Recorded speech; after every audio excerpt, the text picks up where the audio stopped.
Segunda de Reyes, capítulo 18. Y también ahí deja marcado, porque vamos a buscar también en Segunda de Crónicas, capítulo 29, después, ¿va? Entonces vamos a estar en Segunda de Reyes 18 y después un tantito en Segunda de Crónicas 29. El hombre que quiero que podamos prestar atención esta mañana es un hombre que se llama Ezequías. Quizás si llevas tiempo de creyente, a lo mejor en alguna vez te tocó leer sobre él. Si eres de los que ha estado siguiendo, de los valientes que han estado siguiendo el plan de lectura de la Biblia en un año, hace poquito apareció Ezequías en el plan de lectura que estamos siguiendo como iglesia de la Biblia en un año. Pero generalmente, la verdad, si somos sinceros, probablemente no tengamos mucha idea de quién es este hombre. Ezequías fue un rey del reino de Judá. Después de David y Salomón, el reino de Israel se dividió en dos: el reino del norte, el reino de Israel, y el reino del sur, el reino de Judá. Y Ezequías fue uno de los reyes del reino de Judá, del reino del sur. Y es interesante porque a Ezequías le tocó como que gobernar, o su administración le tocó como que estar al mando de un periodo o en un periodo bastante oscuro de la vida de Israel como pueblo, ¿no? Y en el capítulo 18, si tú lees, por ejemplo, los libros de Reyes, de Crónicas, aparecen todos los reyes de su historia. La mayoría hizo lo malo ante los ojos de Dios. Es como la constante, ¿no? Pero Ezequías marca como que una diferencia en los reyes que han estado antes y los reyes que vinieron después. Y quiero que veamos, porque te vas a dar cuenta que la vida de Ezequías no fue una vida fácil. Y pensaba un poco en por qué creo que es bueno como que estudiar su vida así a grandes rasgos. Porque muchas veces nosotros, y a lo mejor tú, piensas o culpas a las cosas que sucedieron en tu pasado o en tu infancia, y usas eso como una manera de decir: yo soy lo que soy hoy por lo que me pasó a mí cuando era niño, o lo que yo vi cuando era pequeño, o lo que yo vi cuando iba creciendo, o yo soy así porque me hicieron esto hace un tiempo atrás. Y muchas veces como que, aunque no queremos como que ignorar lo que sucedió en nuestro pasado, eso, aunque incide en nuestra vida, la Biblia nos dice de que cuando vienes a Jesús, eso no tiene por qué ser determinante en tu vida. Una cosa es incidir, otra cosa diferente es ser determinante. O sea, como que marcar eso y que no puedas salir de ahí. Cuando conocemos a Dios y cuando conocemos específicamente a Jesús, Él dice, y su palabra dice, que todas las cosas son hechas nuevas. Somos nueva criatura. Las cosas del pasado quedaron atrás.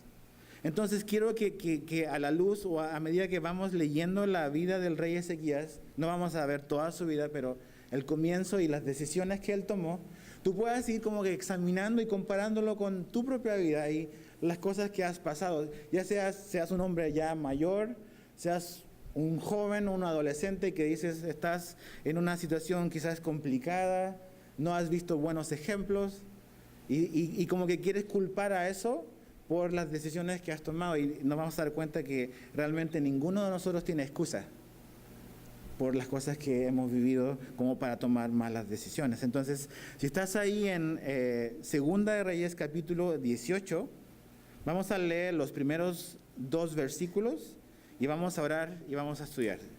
¿Va? Dice así, verso 1. En el 3er año de Oseas, hijo de Ela, rey de Israel, comenzó a reinar Ezequías, hijo de Acaz, rey de Judá.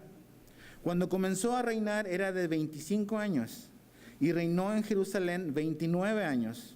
El nombre de su madre fue Abi, hija de Zacarías. Así. Entonces, Señor, abre nuestro corazón, abre nuestro entendimiento, permítenos ver tu verdad acá y poder escuchar lo que tú nos tengas que decir individualmente a cada uno de nosotros. Te pedimos tu ayuda y lo pedimos en el nombre de Jesús. Amén. Lo primero que vemos acá es que en el capítulo 18 se nos presenta como antecedentes personales del rey Ezequías. Dice que él comenzó a reinar y que este Ezequías, este hombre que estamos viendo acá, tenía un padre que se llamaba Acaz, que era rey de Judá, acuérdate, el reino del sur, donde estaba Jerusalén. Ahora, uno puede leer y tú puedes decir, bueno, me voy a enfocar en Ezequías, pero tienes que observar y poder como que escarbar un poco más y descubrir quién era su papá. Porque todos, aunque no lo queramos, somos influenciados por nuestros padres. Cada uno de nosotros llegó a este punto en nuestra vida porque o no tuviste padres, o tus padres estuvieron ausentes, o tus padres marcaron tu vida de una manera, o lo están haciendo en la actualidad de una forma. Entonces, cuando tú lees la Biblia y menciona un nombre que el Espíritu Santo inspiró para que ese nombre esté ahí, tienes que preguntarte por qué Dios nos está poniendo de que Ezequías nada más no es un rey, sino que es un rey que fue hijo de otro hombre que se llama Acaz. Cuando tú empiezas a estudiar la vida de Acaz, te das cuenta que fue el peor o uno de los peores reyes que hubo en la historia de la nación y del pueblo, el pueblo de Dios. Entonces, eso nos empieza como que a abrir el panorama para entender en qué tipo de contexto creció Ezequías. Porque vemos que de 25 años le toca, ya vas tú, ¿no? Ya no está tu papá, te toca a ti. Pero ¿cómo llega Ezequías a ese punto de tomar una responsabilidad? ¿Qué decisiones va a tomar? ¿Por qué va a tomar las decisiones que tomó? Entonces, cuando estudias la vida de Acaz, su papá, te vas a dar cuenta que Ezequías, para empezar, tuvo un muy mal ejemplo de un gobernador. O sea, su papá fue un mal modelo como rey. No fue un buen administrador, fue un hombre que realmente bajo su reinado dio un mal ejemplo como una autoridad. Acuérdate, finalmente, si tú vas a ser un rey, eres un príncipe, eres hijo del rey, pues tu única referencia es lo que ves, cómo está gobernando el que está ahorita, como en mandato. Pero Acaz fue un pésimo rey. Bajo su administración, Judá estuvo bajo la acechanza y la amenaza de los asirios, que estaban como que invadiendo. Y acá tomó muy, muy malas decisiones. Entonces no fue un buen rey, su administración no fue una buena administración. Es interesante porque estamos cambiando una administración en este país. Va a entrar una nueva administración. Mucha gente tiene muchas expectativas. Igual en la ciudad, en nuestra ciudad. Ahora, entonces no tuvo un buen ejemplo como un rey, pero no fue lo único que tuvo un mal ejemplo Ezequías, sino que también su padre no fue un buen modelo de padre.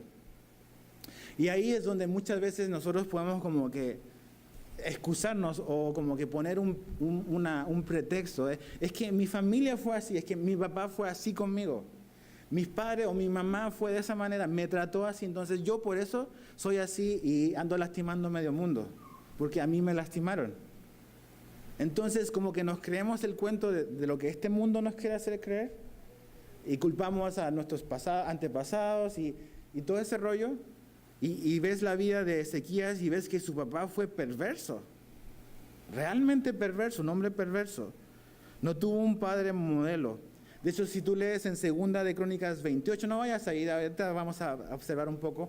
Una de las cosas impresionantes que hizo Acaz, el padre de Ezequías, es que dice que a sus hijos los hizo pasar por fuego. ¿Y por qué? Porque aprendió de las cosas que hacían las naciones vecinas de Israel. ¿Qué es lo que hacían las naciones? Adoraban a un dios que se llamaba Moloch y sacrificaban a sus hijos vivos, los quemaban. Estaba esta imagen Moloch con los brazos y ponían a sus niños ahí y ardían y los ofrecían como sacrificios humanos. Y dice que Acaz, un rey de Judá, un hombre que debiese de tener claro quién es y que Dios lo puso ahí, dice que hizo pasar a sus hijos, a Ezequías o a sus hermanos, por fuego. Entonces podemos decir de que Ezequías es un sobreviviente de su familia, es un sobreviviente de su papá, de lo que hizo su papá. No fue un buen ejemplo Acaz para Ezequías, porque tampoco fue un hombre espiritual que quería agradar a Dios. Dice que bajo el mandato de Acaz, él cerró las puertas del templo. Cerró las puertas del templo. Ponte a pensar en eso. El templo era el lugar físico, visible, que los israelitas, la gente de Dios, tenía como un lugar donde la presencia de Dios habitaba entre ellos. Era el lugar donde ellos iban a tener comunión con Dios. Y acá dice, no, cerramos las puertas. Ya nadie puede ir. Ya nadie puede adorar a Dios, nadie puede sacrificar para tener comunión y perdón o cubrir los pecados. Entonces, todas esas cosas, el pequeño Ezequías las va viendo de pequeño. Va viendo como su papá, va viendo las decisiones que toma como rey, va viendo las decisiones a las que expone a su familia, ¿no? Y no tuvo una infancia segura. O sea, si está vivo Ezequías es por la gracia de Dios. Porque su padre hizo pasar por fuego a sus hijos, o sea, a él o a sus hermanos. Entonces, bajo ese contexto, Ezequías llega como de 25 años a tomar el trono. Con todo ese pasado, con toda esa mochila de situaciones, ¿no? Y así es nuestra vida, así seguramente es tu vida. Cosas difíciles han pasado, tuviste una infancia quizás marcada por violencia, por un montón de cosas. Y a veces pensamos, no me puedo deshacer de eso, o sea, nada más eso marcó mi vida y por eso soy como soy. Y por eso sigo tomando las mismas decisiones. Y cuando vemos la Biblia y cuando nos topamos con Jesús y cuando nos topamos con Dios, Dios nos deja y Jesús nos deja sin ningún pretexto. Sin ninguno. Ya no puedo seguir culpando a mi pasado cuando conozco a Jesús. Ya no puedo. Porque Él no promete como que nada más medio tapar, sino que Él nos promete una nueva vida. ¿Ves? Nuevos deseos, un nuevo corazón. Y sí, las heridas son muy reales y las cicatrices quizás en tu vida se siguen viendo. Pero acuérdate, servimos a un Dios que tiene cicatrices en sus manos. Muy reales. No es como que aquí no pasó nada y tu dolor y lo que te pasó tú lo entiendes muy bien. Yo a lo mejor no estoy en tus zapatos. Pero Jesús caminó y sabe lo que es tener heridas. Y sabe lo que es ser lastimado por otros. Ahora, Ezequías es un hombre que dice que, fíjate el verso 2. Cuando comenzó a reinar era de 25 años. Agarra esa responsabilidad a los 25 años. Hoy en día, o sea, la juventud a veces, ya sueno como adulto, ¿no? La juventud así como que, estoy así como que no sé de dónde soy, pero bueno. La gente joven, a veces los criticamos, ¿no? Que toman malas decisiones, a veces con razón, podemos decir, o sea, ¿qué está pensando? Pero también a veces no damos oportunidades, los adultos tampoco. Ahora, Ezequías llega con 25 años al poder. Entonces, Ezequías va a tener la autoridad, los recursos para hacer lo que él quiere. Y es ahí cuando tú puedes hacer lo que tú quieres, es cuando tú vas a demostrar tu carácter. Cuando nadie te puede decir nada. Entonces, ¿quieres ver cómo es un hombre o cómo es una mujer? Dale todo el poder y vas a ver qué tipo de persona es. Ahí vamos a descubrir que a veces pensamos, no, el poder cambia a la gente. No, el poder revela a la gente. Es como el dinero. No, es que antes era así y como que el dinero lo cambió. No, el dinero nada más demostró lo que había dentro del corazón, nada más. Entonces, dale poder absoluto a un joven de 25 años. Y tú dices, no, hasta aquí llegamos, ¿no? Pero es interesante, dice que llegó a los 25 años, tomó el trono de su padre y reinó 29 años. 29 años fue el rey de Judá. Ahora, ¿cómo llega ahí? Ya vimos cómo llega. Pero veamos qué tipo de decisiones él tomó. Ok, teniendo todo ese bagaje, todo ese trasfondo familiar, personal, ¿qué tipo de decisiones tomó? Y fíjate el verso 3. ¿Hizo qué? lo recto ante los ojos de Jehová, conforme a todas las cosas que había hecho David su padre. Dices, a ver, espérate tantito, ¿cómo que David su padre? ¿No que Acaz es su padre? Lo que aquí está diciendo es que él es un descendiente del rey David. Todos esos reyes son descendientes. Entonces, cuando está hablando de que él era hijo del rey David, está diciendo, eres un descendiente del rey más famoso de Israel, del rey David. Su padre biológico es Acaz, ese hombre perverso. Pero él viene de un linaje, de una dinastía que viene y desciende del rey David. Pero dice que él hizo lo recto ante los ojos de Jehová, conforme a todas las cosas que había hecho David, su padre. Y aquí empiezas a ver las decisiones que toma Ezequías, que creo que nos muestran su carácter y también nos muestra la sabiduría y las buenas decisiones que él tomó, y también quizás las decisiones que nosotros debemos de tomar. Lo primero que dice es que él siguió el ejemplo de David. Él podría haber dicho, yo voy a gobernar por lo que vi en mi casa. O sea, pues lo vi de mi papá, pues, bueno, eso es lo que tengo que hacer. Pero, y a veces pensamos que lo que tenemos en casa o lo que nos pasó a nosotros era la única opción donde podíamos mirar. Pero Ezequías fue inteligente. Dijo, a ver, ¿dónde puedo mirar? Si en mi casa no hay buenos ejemplos, seguramente hay buenos ejemplos en otra parte. Y miró a David. Anduvo en los caminos de su padre David. Ahora, si tú conoces la vida de David, sabes que David no tuvo una vida perfecta, ¿verdad? No tuvo una vida perfecta. O sea, Betsabé y todo lo que pasó. Y realmente ves que David era un hombre que dices, o sea, a veces como que la gente tiene serios conflictos con David porque a pesar de todo lo que hizo, la Biblia dice que era un hombre conforme al corazón de Dios. Pero David era un hombre que básicamente su diferencia era que él sabía responder a Dios, él se arrepentía. Y lo que hace Ezequías es, ok, en mi familia, en mi hogar, no puedo encontrar buenos ejemplos, pero debe haber alguien que pueda modelarme la manera en que debo de gobernar, que debe de modelarme la manera en cómo me puedo relacionar con Dios. Y Ezequías encontró a alguien, encontró a David. Entonces yo no puedo poner de pretexto de que pues mi casa fue lo único que vi. Que el desastre a lo mejor en mi familia, que el desastre en mi pasado, era lo único lo cual podía mirar y voltear a buscar algo. Dios va a poner personas en nuestra vida para mostrarnos, ok, a lo mejor es por aquí, es este tipo de vida la que debes de vivir. Eso es lo que hizo Ezequías. Su papá no fue un ejemplo, voy a buscar un ejemplo. Otra persona que pueda modelarme lo que significa ser un buen rey y un hombre que sabe responder a Dios. Pero es interesante, aquí no aparece mencionado.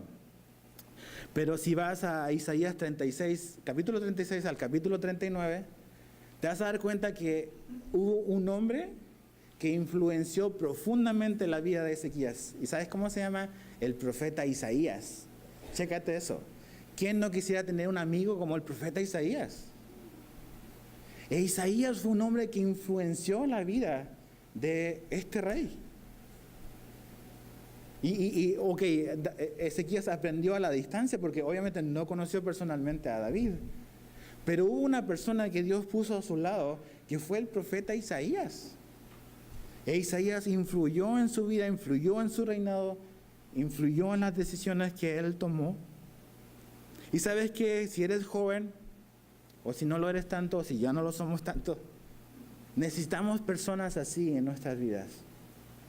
Isaías es un hombre que vio a Dios, que caminó con Dios, que Dios era una prioridad en la vida de Isaías. Ese tipo de amistades son las que necesitas si eres joven o si eres adulto. Gente que te acerque a Dios, no te aleje de Él. Gente que te inspire a conocer a Dios, no a abandonar a Dios. Y esas son las decisiones que tú y yo vamos a tomar. Puedes tener muy buenos amigos, gente que tú dices que te quiere y todo el rollo, pero si se está alejando de Dios, ¿vale la pena?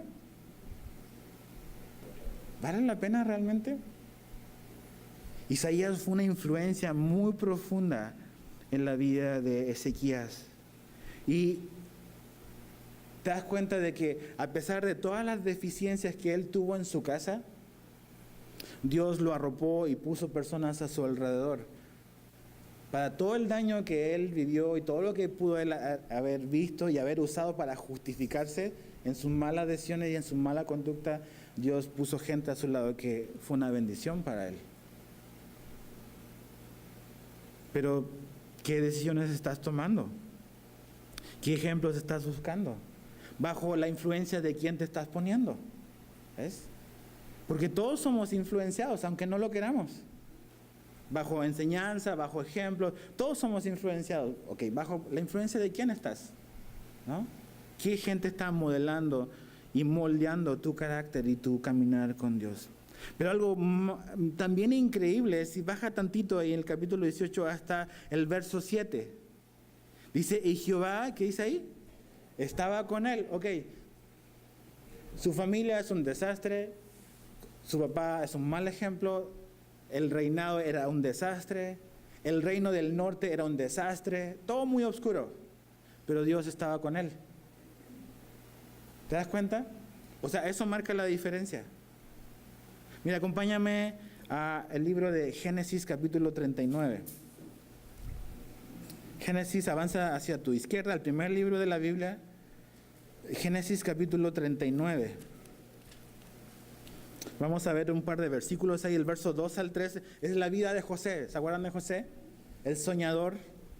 Hasta Disney hizo una película de él. José, ahí en el capítulo 39, verso 2 al 3, dice, bueno, ya sabes su historia. José fue vendido como un esclavo por no sus vecinos, no sus hermanos.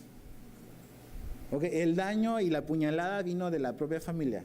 Okay, y lo venden como esclavo, llega a Egipto, a la casa de este hombre llamado Potifar, que era un oficial del faraón. Y todo lo que pasó, toda esa tragedia, imagínate asimilar algo así, que tu propia familia te entrega y te vende como esclavo y le dice a tu papá, murió. Pero fíjate, mas Jehová estaba con José. Y fue varón próspero y estaba en la casa de su amo el egipcio. Y vio su amo que Jehová estaba con él. Dice, y que todo lo que él hacía, Jehová lo hacía prosperar en su mano. Baja tantito al mismo capítulo 39, pero versos 20 al 23. ¿Qué es lo que pasa ahí en el entremedio? La mujer de Potifar acusa a José de que quiso aprovecharse de ella, pero en realidad ella lo estaba acosando a él. Y José termina yendo a la cárcel por algo injusto, una falsa acusación. Entonces José dice, o sea, no puede ser, Dios. O sea, ¿por qué me está pasando todo esto? Si no soy un hijo tuyo. Lo que a veces nos preguntamos todos, a veces con las cosas difíciles. Pero fíjate, verso 20 al 23, dice, y tomó su amo a José y lo puso en la cárcel, donde estaban los presos del rey, y estuvo allí en la cárcel. Pero, ¿qué dice ahí? Jehová estaba con José y le extendió su misericordia y le dio gracia en los ojos de los jefes de la cárcel. Y el jefe de la cárcel entregó en mano de José el cuidado de todos los presos que había en aquella prisión. Todo lo que se hacía allí, él lo hacía. No necesitaba atender el jefe de la cárcel cosa alguna de las que estaban a cuidado de José, porque Jehová estaba con José y lo que él hacía, Jehová lo prosperaba. José tenía también todas las excusas para ser el bandido más grande que había existido. No, mira, mi papá, Jacob, un pillo. O sea, el engañador, eso es lo que significa. El suplantador. El que engañó a su papá, a mi abuelo. Mis hermanos, un par de asesinos. Yo voy a hacer lo que quiero y nadie me puede decir a mí que no, pero no hizo eso. Llega ahí y lo acusan. Entonces tenía todas las razones para poner excusas y pretextos. Aparte, está en el lugar y no es como que mediocre. En todo lo que hace, lo hace bien. ¿Te das cuenta? Lo hace bien. Pero la diferencia en la vida de José es la misma diferencia en la vida de Ezequías. Dios estaba con él. Y a lo mejor mucha gente puede estar en tu contra, a lo mejor mucha gente te puede haber hecho un montón de cosas, pero la diferencia en tu vida es si Dios está contigo o no. Si Dios está contigo o no.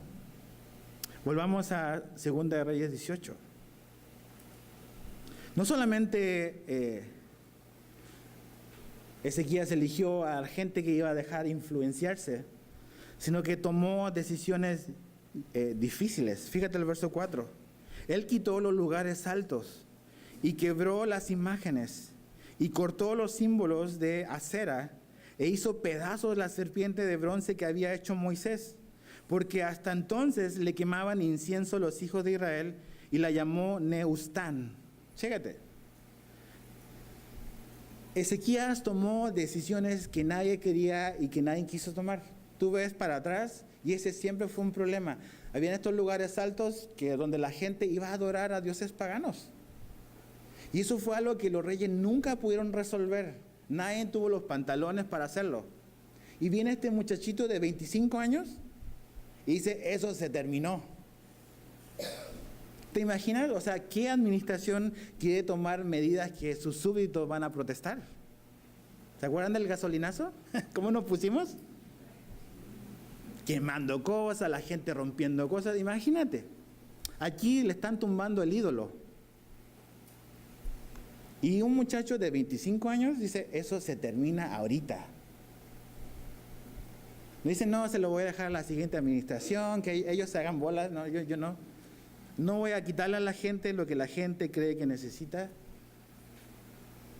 Háblame de carácter. Quitó esos lugares altos. Todos esos dioses, o sea, todas esas imágenes que ellos adoraban, Ezequías dijo, hasta aquí llegó. Pero algo sorprendente es que dice que hizo pedazos esta serpiente de Moisés. ¿Se acuerdan? Cuando estudiamos el Éxodo, hay un momento donde el pueblo de Israel está murmurando en contra de Dios, para variar, ¿verdad? Cuéntame algo nuevo. Y vienen estas serpientes y los muerden. Pero Dios le dice a Moisés, levanta esta serpiente, una serpiente de bronce. Y todos los que miren a la serpiente van a ser sanados. Ese es un símbolo de Jesús. Jesús lo usa, lo vamos a ver, capítulo 3. Dice, así como la serpiente fue levantada, así va a ser levantado el Hijo del Hombre. Y la gente miraba y era sanada de la mordedura de las serpientes en el desierto. Imagínate, han pasado como 600 años y están idolatrando y adorando esa serpiente de bronce. ¿Te das cuenta?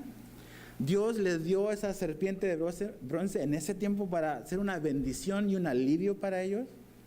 Pero lo que hacemos todos nosotros, las bendiciones que Dios nos da, las transformamos en nuestros ídolos.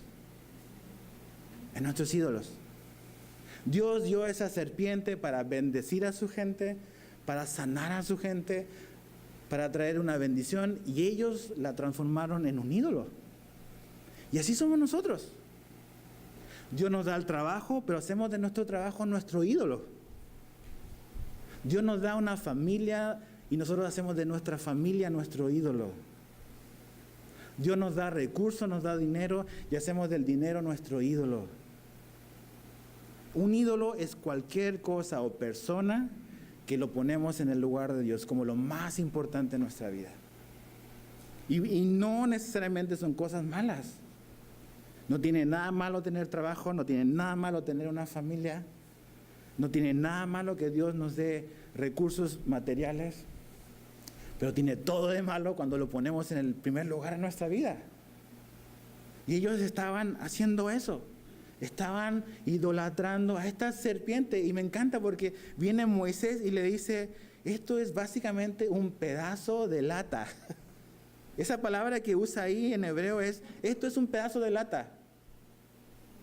Y eso es las cosas que nosotros adoramos.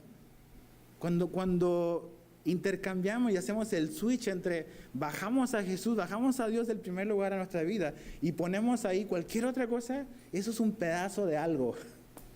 Es una cosa. No es Dios. Jamás va a tener la capacidad y el poder de satisfacernos, de llenarnos completamente. Dios nos bendice y nos da cosas, pero Él jamás creó algo para reemplazarlo a Él. El matrimonio, tu esposa, tu esposo, te va a ayudar, va a ser una bendición. Dios va a obrar a través de eso para bendecir tu vida, pero Dios no creó a tu esposa o a tu esposo para reemplazar a Dios en tu vida. Y tu esposa y tu esposo no va a tener toda la capacidad para satisfacerte completamente. Y tienes que saberlo. Porque mucha gente se casa así. ¡Ay, el príncipe! Y me va a llenar completamente. Ok, te doy 1 año de casada para que te des cuenta que no. O casado, si eres hombre. ¿Por qué? Porque Dios no creó a nadie más aparte de Él para llenarnos. No creó un sustituto de Él. Entonces esta gente estaba adorando a esta serpiente y me encanta ver, dice, eso es un pedazo de lata, le dice Ezequías. ¿Qué están haciendo con eso? Dice que lo destrozó. Lo rompió. Qué bendición que Dios te ha dado, lo has transformado en eso. En simplemente algo que ha reemplazado a Dios en tu vida y que te ha hecho como que olvidarte y te has volcado completamente con todas tus fuerzas hacia eso. La idolatría se da cuando la comunión con Dios está ausente. Cuando no hay comunión con Dios, como había en este momento, Judá no tiene comunión con Dios. Es cuando los ídolos pues florecen. Tenemos que pensar. Fíjate el verso 5. En Jehová, Dios de Israel, puso su esperanza. Ni después ni antes de él hubo otro como él entre todos los reyes de Judá. Ok, piensa en Salomón. Piensa en David. Están antes que él. Y la Biblia dice que no hubo nadie como él antes. Eso es decir bastante, ¿verdad?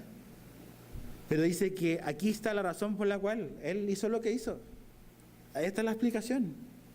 Dice, en Jehová, Dios de Israel, puso su esperanza. Fíjate el verso 6 y 7. Porque siguió a Jehová y no se apartó de él, sino que guardó los mandamientos que Jehová prescribió a Moisés, y Jehová estaba con él. Y a donde quiera que salía, prosperaba. Entonces, este hombre, este muchacho de 25 años, tomó decisiones y estableció sus prioridades. ¿Cuáles fueron sus 3 prioridades? Número 1, puso su confianza en Dios. Verso 5. En Jehová, Dios de Israel, puso su esperanza. Su confianza estaba puesta en Dios. Nosotros ponemos nuestra confianza en nuestros ídolos, llámese trabajo, dinero, personas, relaciones, porque pensamos de que si no tenemos eso, nuestra vida se va a terminar. Se va a acabar. ¿Qué va a ser de mí si no tengo raya en blanco? Ponle lo que quieras. Y nuestros ídolos nos van a quedar siempre mal. Nunca cumplen lo que prometen. Prueba de eso es quizás cuántos trabajos has tenido en tu vida. ¿Cuántas relaciones amorosas has tenido en tu vida? ¿Cuántos pares de zapatos has tenido en tu vida? No necesariamente porque se rompen. ¿Pruebo mi punto? Es porque buscamos cosas para que nos llenen. Entonces, no queremos desprendernos de nuestros ídolos porque pensamos que si no tenemos eso, si no tenemos drogas, si no tenemos alcohol, lo que sea, nuestra vida se va a terminar. Y no puedo vivir sin eso. Eso es porque has puesto tu confianza en eso, que te va a dejar mal. Pero Ezequías dice, yo voy a poner mi confianza en algo o en alguien que nunca cambia. Y que siempre satisface. Y que siempre es real y es transparente en Dios. Entonces mi pregunta para ti hoy y para mí es, ¿dónde está puesta mi confianza? Y cuando hablo de confianza estoy hablando de dependencia. Yo puedo decir, yo creo en Dios. Eso no es dependencia. Eso es una afirmación verbal. Pero ¿cómo esa fe y esa confianza y esa dependencia de Dios se ve en el día a día? En cuando te falta dinero para comprar el mandado, cuando tienes problemas en tu trabajo, cuando tienes un hijo rebelde. ¿Cómo se demuestra esa dependencia en Dios en esas circunstancias? ¿Estás dependiendo de Dios? ¿Estás confiando en Él o no? Número 2, la segunda decisión que él tomó está ahí en el verso 6, dice, porque siguió a Jehová y no se apartó de él. O sea, él decidió no apartarse de Dios. Y eso es, la idea como que el del texto es como orientarte hacia Dios, como mirar a Dios y no permitir de que nadie se interponga entre tú y Dios. Es como quitar todo obstáculo. Es como cuando estás viendo una película en el cine y se empieza a parar la gente y le dice, muévete, muévete. No me estás dejando ver. O sea, está quitando todos los obstáculos que le impiden la visión hacia Dios. Eso es no apartarse. Eso es como que poner tu confianza. Entonces, ¿qué es lo que hace? Y ¿sabes qué? Lo demuestra con hechos concretos. ¿Qué cosas él movió que estaban obstaculizando a Dios? La serpiente de bronce. Los ídolos en los lugares altos. Eso es un obstáculo. No es una manera de llegar a Dios. Es un impedimento para llegar a Dios. Entonces dice, ok, yo voy a apartar todo lo que me obstaculiza a llegar a Dios, quito los ídolos, muevo esto, cualquier cosa que se interponga entre Dios y yo, lo voy a mover de mi vida. Porque para mí lo más importante es mi relación con Dios.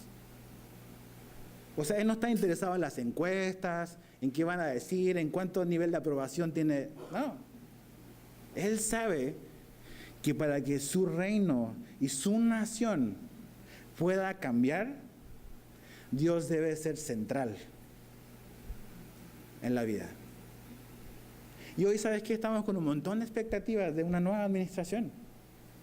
Y pensamos sinceramente que un hombre va a cambiar el corazón de la gente. ¿Neta? ¿De verdad? ¿Por qué vino Jesús? ¿Por qué vino? Entonces, ahora te das cuenta que un hombre con las cosas claras sí puede cambiar una nación, sí puede influir en la gente a la cual él está como gobernando, como el caso de Ezequías. Y lo tercero que hizo, dice que es que él guardó las ordenanzas que Moisés prescribió. O sea, si quitamos este libro de nuestra vida, que es la palabra de Dios, estamos expensas a lo que sea, a las ideas de alguien, a los sueños de otro, pero aquí está la verdad de Dios. ¿Ves? Un libro que ha resistido todas las críticas, todos los embates, el tiempo, ha probado y demostrado de que es verdad. Nos apunta a Jesús, que es Dios hecho hombre. Y dice, yo voy a guardar estas cosas. ¿Te das cuenta? 3 cosas sencillas. Pero necesitas ser valiente para eso. O sea, Ezequías podría haber dicho, no me meto en problemas. O sea, no quiero que la gente se enoje. Estoy recién comenzando. Que sean pacientes. Ahora dice, vamos ahora sí a 2 de Crónicas 29. Verso 3. Avanza hacia tu derecha. Después de Reyes está Crónicas, 2 de Crónicas, capítulo 29. El verso 1 al 2 es lo mismo que leímos, es como el mismo relato, pero aquí nos vemos lo primero que hizo Ezequías. ¿Por qué leímos en Reyes? Porque ahí nos muestra las decisiones que él tomó en su vida para reinar. Por eso era importante leer en Reyes. Pero aquí en el capítulo 29 de 2 de Crónicas, vemos cómo él ejecutó esas decisiones y esas determinaciones que él tuvo. Fíjate el verso 3.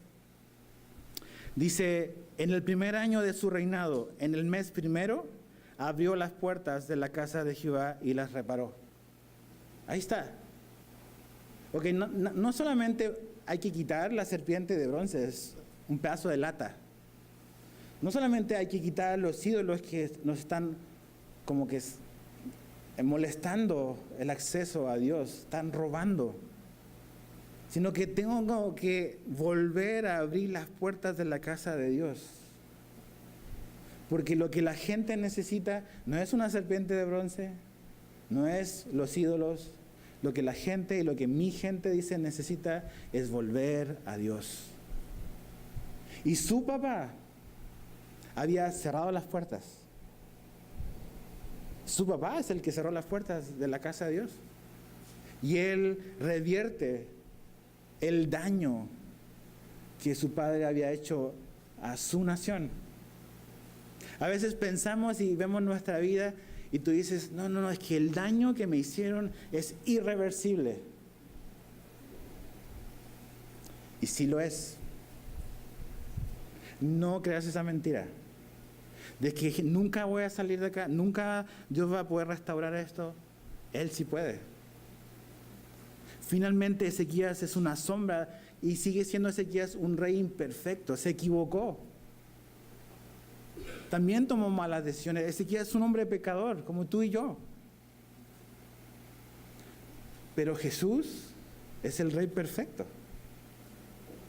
Y Ezequías toma esta decisión, ok, mi papá hizo mucho daño, no solamente a la nación, a mí, pero yo voy a abrir otra vez las puertas de la casa de Dios, del templo, para que la gente venga y las voy a reparar. Entonces, lo que hace Ezequías es que él entiende de que la primera decisión que él debe tomar es, ok, para que nuestro país cambie o nuestro reino cambie y nuestra vida cambie, Dios necesita ser el centro de todo. Eso es lo que hace. No sabe gobernar porque no tuvo un buen ejemplo de su padre como un gobernante, pero conoce a Dios. Hoy en día nos apantallan a lo mejor el tipo de conocimiento secular que podemos aprender de este mundo y decimos, necesitamos eso para marcar una diferencia en un país, necesito conocer lo que el mundo tiene que enseñarme. Y Ezequías nos demuestra lo contrario. No fue a una clase de cómo ser un buen rey. Aparte tuvo un mal ejemplo, pero tenía algo que marcó la diferencia, conocía a Dios. Y yo puedo tener un currículum impresionante, pero si no conozco a Dios no tengo nada. Puedo impresionar a la gente, pero no puedo cambiar a las personas. Entonces Ezequías dice, no. Si mi nación va a cambiar, Dios debe ser el centro. Hay que abrir las puertas. Mi padre hizo daño, vamos a revertir eso, se puede revertir. Dios quiere hacer algo nuevo. Dios puede hacer algo nuevo. Y sabes que Dios quiere y puede hacer algo nuevo en tu vida. Si vienes huyendo de tu pasado, si tú dices, me hicieron eso cuando era chico, me hicieron esto en otra ciudad, porque aquí todos somos de fuera, la mayoría creo. Y a lo mejor llegar hasta aquí como decir, ando buscando una nueva oportunidad, un nuevo comienzo. Es Dios el que te ofrece un nuevo comienzo, una nueva oportunidad. Ya lo que pasó, déjalo ahí. Pero Dios quiere hacer algo nuevo hoy. Jesús quiere hacer algo nuevo en tu vida, en mi vida. Y Ezequías lo entendió. ¿Lo entiendes tú? Ahora, fíjate el verso 4 al 5. E hizo venir a los sacerdotes, dice, y los reunió en la plaza oriental y les dijo, oídme levitas. Los levitas era la gente que trabajaba ahí y servía en el templo. Oídme levitas, santificaos ahora, santificad la casa de Jehová, el Dios de vuestros padres, y sacad del santuario la inmundicia. Chécate, esto, lo que Ezequías está haciendo acá, no había ocurrido en 16 años. Su papá reinó 16 años. Su papá fue el que cerró esto. Entonces, por muchos años, no había ningún tipo de actividad en la casa de Dios. No había ningún tipo de actividad espiritual. Entonces la gente estaba así como que, pues ya a lo mejor en su rutina, lo que sea. Entonces está comenzando algo, ¿ves? Algo nuevo. Y Dios está haciendo algo en una nación con un hombre.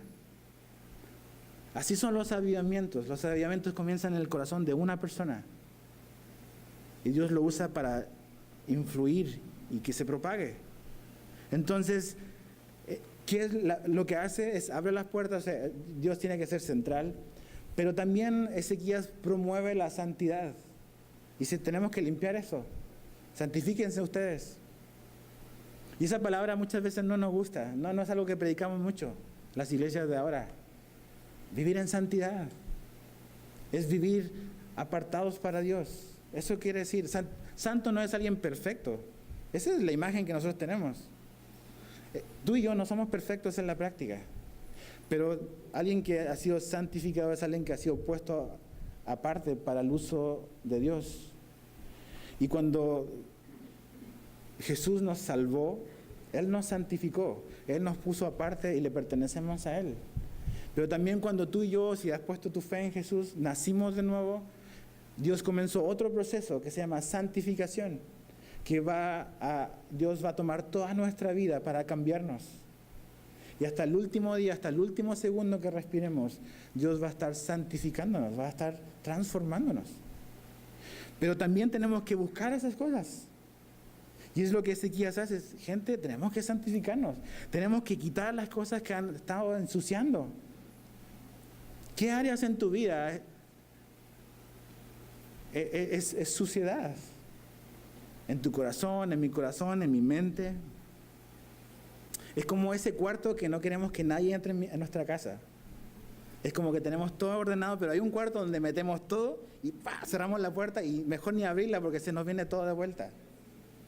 O cuando llegas visitas, lo pones en la sala, está todo muy bonito, pero no quieres que suban a tu cuarto porque ahí sí, o hay una bomba que explotó ahí. Así a veces en nuestra vida. Y como que Jesús entra a nuestra vida y lo queremos tener solo en la sala. ¿Y tú crees que Jesús te va a pedir permiso para decir si quiere ir ahí al cuarto y quiere subir? Finalmente, Él compró la casa. ¿Permiso de qué necesita de nosotros? Entonces hay cosas en nuestra vida que seguramente tenemos que limpiar. Tenemos que poner afuera. El bote de la basura. Esto se va. No solamente los ídolos que estaban allá, nuestro corazón. ¿Qué cosas Dios nos está mostrando o nos ha estado mostrando? Porque para eso sirve el Espíritu Santo. El Espíritu Santo viene y nos trae convicción de pecado. Y nos dice, Edgar, eso que has estado tolerando tanto tiempo en tu vida, eso tiene que irse. Y así contigo, conmigo. Entonces le dice, santifíquense, hay que quitar lo que estorba. Fíjate el verso 6 al 9. Porque nuestros padres se han rebelado y han hecho lo malo ante los ojos de Jehová nuestro Dios, porque le dejaron y apartaron sus rostros del tabernáculo de Jehová y le volvieron las espaldas. O sea, la verdad, ¿piensas de que te va a ir viendo? ¿Te va a ir bien dándole la espalda a Dios? Verso 7, y aún cerraron las puertas del pórtico y apagaron las lámparas. No quemaron incienso ni sacrificaron holocausto en el santuario al Dios de Israel. Esa es la manera en que Israel se relacionaba, eso es lo que Dios estableció. Dice, verso 8, por tanto la ira de Jehová ha venido sobre Judá y Jerusalén y los ha entregado en turbación, en execración y a escarnio, como veis vosotros con vuestros ojos. Y aquí nuestros padres han caído a espada, y nuestros hijos, nuestras hijas y nuestras mujeres fueron llevados cautivos por esto. Me encanta porque a pesar de ser un joven de 25 años, pero que conoce a Dios, tiene el diagnóstico correcto. Él le está diciendo básicamente, todo lo que nos ha pasado es por culpa de nosotros. Si estamos en este momento, si nuestra nación está donde está, no es por causa del presidente, es por causa de nosotros. Y eso es lo que nos cuesta un mundo reconocer. Pensamos que somos la consecuencia nada más de nuestros gobernantes. ¿Y tú y yo no contribuimos en esto? Ezequiel dice, ¿estamos donde estamos? Porque nuestra familia, nosotros tomamos malas decisiones. Y le dimos la espalda a Dios. Entonces, ¿cómo esperamos de que nos vaya bien si le damos la espalda a nuestro Creador? Si decimos, no me interesa. O sea, cuando alguien está hablando contigo, ¿te ha pasado de que estás hablando y están mirando para otra parte? ¿Qué onda? O sea, falta de interés, no quiere escucharte. Y así está Dios con nosotros. Nos está hablando y nosotros estamos viendo para así. Y Dios está atrás. ¿Qué onda? Dice, estamos donde estamos porque nosotros tomamos malas decisiones. Y hay que rectificar esto. O sea, esto está así, está mal, pero se puede rectificar. Y vamos a volver a poner el estándar correcto. ¿Y cuál es el estándar correcto? Lo que es bueno ante los ojos de Dios. Eso es lo que dice Ezequías. Vamos a hacer lo que es correcto ante los ojos de Dios. Tú y yo tenemos maneras seguramente muy diferentes de ver las situaciones. Y en base a cómo vemos las cosas, tomamos decisiones y vivimos. Podemos estar completamente equivocados y a veces decimos, pero es que soy sincero. Sí, soy sinceramente equivocado. Pero estoy equivocado. No estoy en la verdad.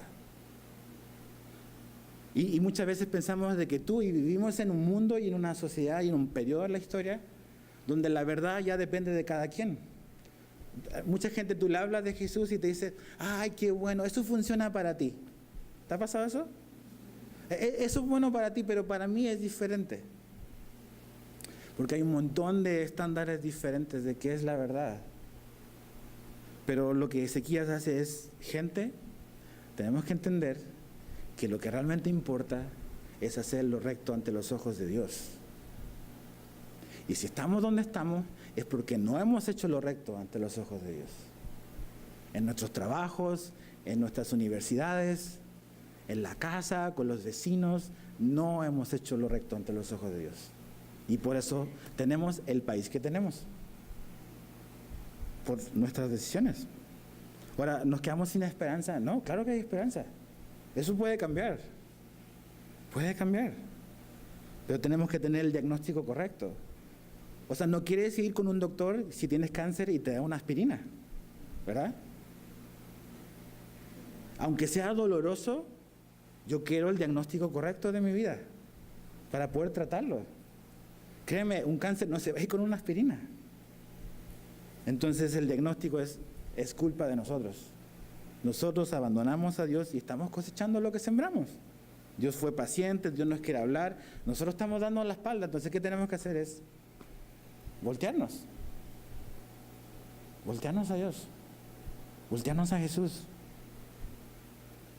Fíjate, verso 10 a 11 para terminar. Hijos míos, no os engañéis ahora, porque Jehová os ha escogido a vosotros, para que estéis delante de Él y le sirváis, y seáis sus ministros, y le queméis incienso. Pero el verso 10 dice, ahora pues yo he determinado hacer pacto con Jehová, el Dios de Israel, para que aparte de nosotros el ardor de su ira. Hijos míos, no os engañéis ahora, porque Jehová os ha escogido a vosotros para que estéis delante de Él y le sirváis, y seáis sus ministros y le queméis incienso. Mira, un joven de 25 años dice, yo voy a hacer un pacto con Dios. Y cuando un pacto quiere decir, voy a llegar a un acuerdo. Vamos a negociar, vamos a platicar.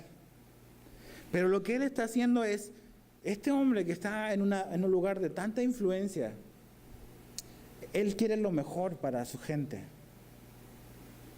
Y cuando tú y yo oramos, nuestras oraciones son un reflejo de qué es importante para nosotros.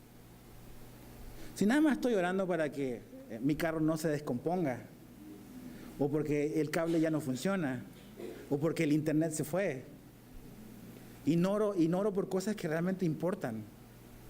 Eso nada más es un reflejo y un termómetro de mi vida espiritual. Este hombre pide cosas grandes para Dios. Pide cosas grandes para su gente. Y dice, yo voy a hacer un pacto con Dios. Y lo que él hace es, él intercede en favor de su gente. Y es interesante porque aquí creo que lo voy a mencionar. Fíjate, dice, verso 10, hacer pacto con Jehová, el Dios de Israel, con un propósito, para que aparte de nosotros el ardor de su ira. Okay, ese tema es algo que no nos gusta hablar. Y es el evangelio que ofende. ¿Cómo es posible de que Dios pueda estar airado? Ok, Dios no está indiferente al pecado. De hecho, dice, Dios está airado en contra del pecado y el malvado. Entonces, ese es el asunto. Ese es el asunto. Ahora, acompáñame a Primera de Juan, no al Evangelio de Juan, sino anda hacia el final de tu Biblia. Primera de Juan, capítulo 4. Primera de Juan 4, verso 10. Primera de Juan 4, verso 10. Dice, en esto consiste el amor, no en que nosotros hayamos amado a Dios, sino que Él nos amó a nosotros y envió a su Hijo, ¿en qué dice ahí? Una palabra extraña, ¿verdad?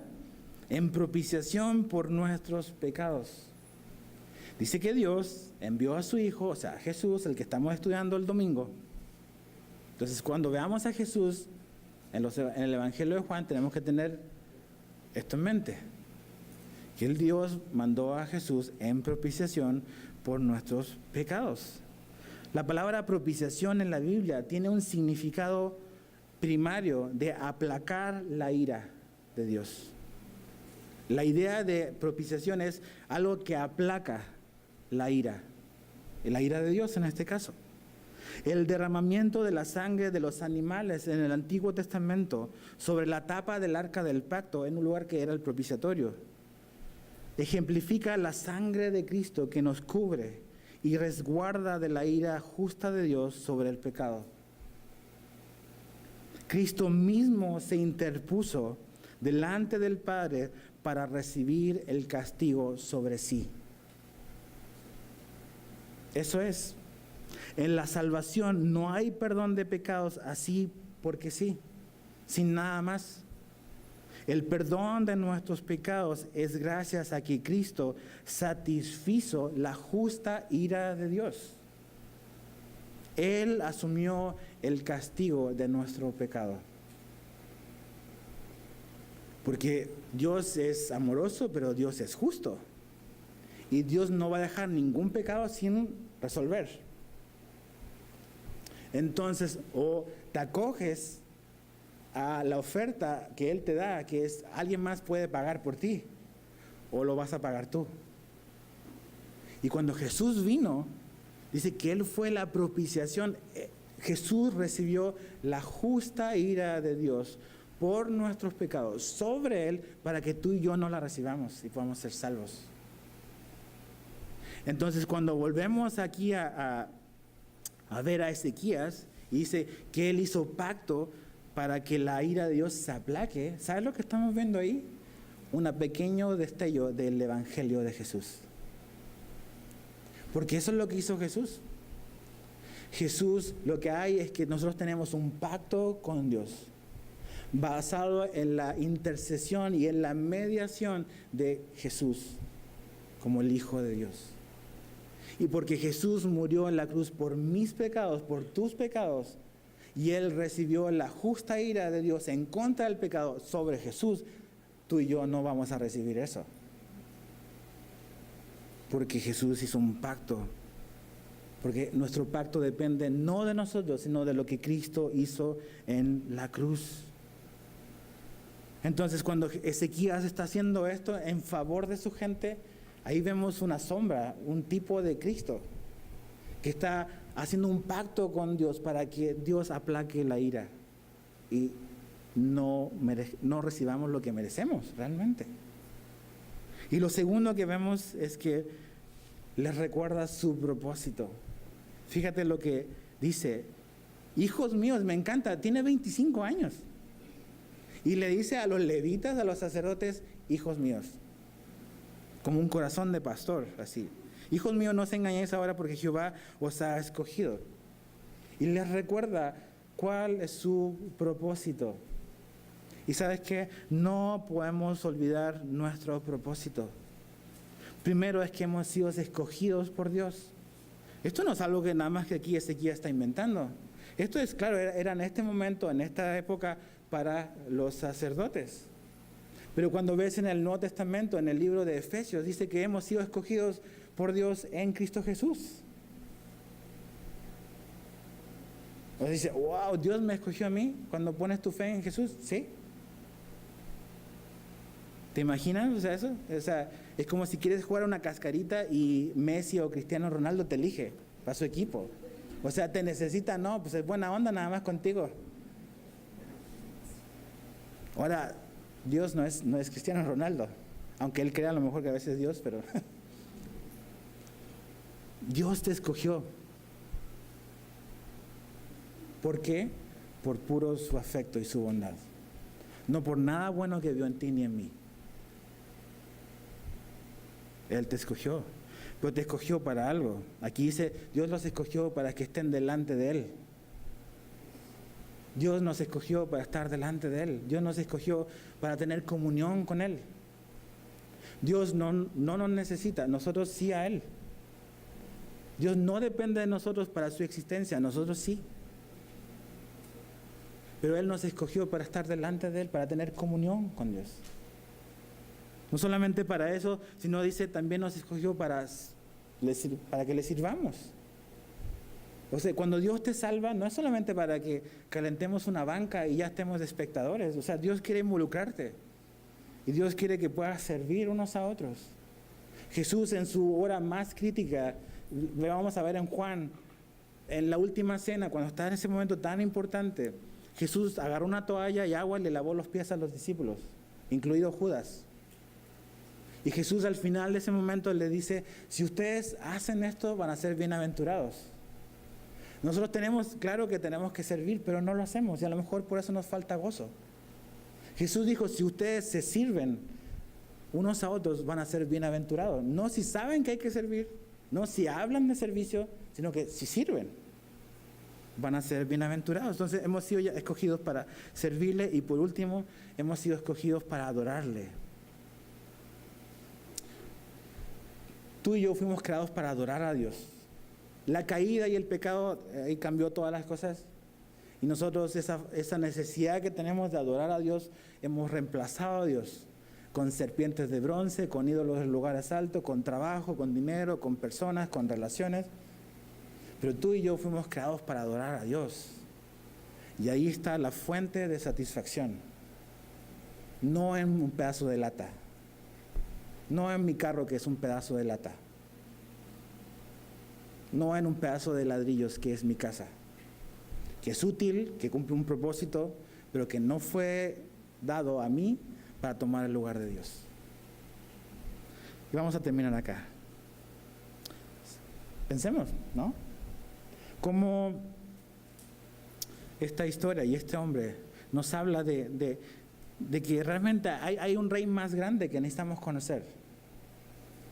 Ezequías se equivocó, tomó malas decisiones, tenía que poner en orden su casa. Le dice a Isaías, pon en orden tu casa. Pero ¿sabes qué? Hay un rey que es Jesús, que no solamente quiere salvarte, sino quiere ser el Señor de tu vida. ¿Qué necesitas para venir a Él? La Biblia dice que tengo que arrepentirme y poner mi confianza en Él. Así de sencillo, pero así de profundo. Deja de tomar tus propias decisiones. Deja. Pide el consejo y la sabiduría que Dios te quiere dar. Toma las decisiones difíciles y haz los cambios difíciles que tienes que hacer en tu vida. Quita las cosas de tu corazón que necesitas poner a un lado. Tenemos que sacar cosas a lo mejor. Entonces vamos a orar y vamos a pedirle a Dios de que nos muestre qué cosas en nuestro corazón tenemos que poner a un lado.